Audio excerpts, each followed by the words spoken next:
The Polley auto clip, how to use it. There is a how-to button here if you ever do get stuck. That'll give you some brief instructions. The idea for this app is that it will take a long video and turn it into a bunch of short videos.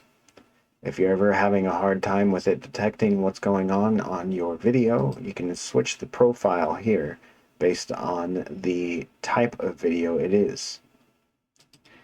You set the minimum length of each video that will be exported, the target length, which is the goal length of each video, and the max length, which is the longest that any video exported will be.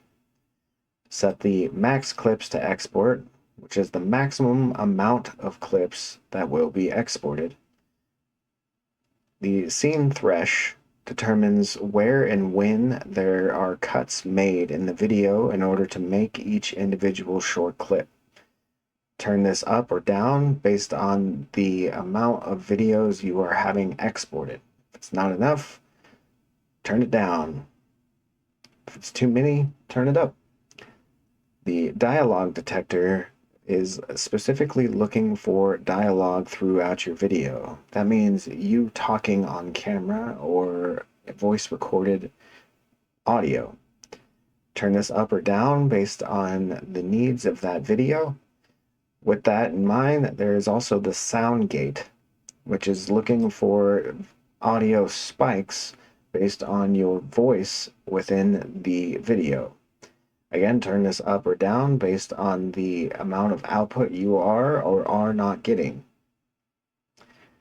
Now from here, you can just choose a video or drop it right into this drop a file here. For this example, we're just going to grab one of these videos here.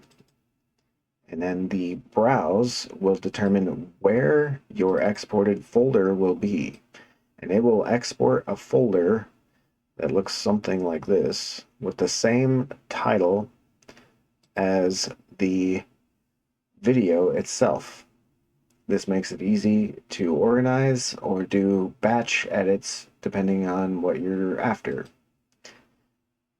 There are a couple other options I want to talk about here. Mostly the view, zoom in and out, or if you get stuck, you can go back to actual size. If something weird is happening, you can go up here to reload or force reload. With that in mind, let's get back to where we need to be and export one of these videos. Simply click Generate Shorts, and just a little while it'll tell you when it's finished, and you'll have a bunch of videos here that you get to go through and pick out the ones that you like. They are ready to upload. It's just that easy. That's right. A tool for you. If you have any questions, feel free to drop by my website. Give me a ring. I'm always here.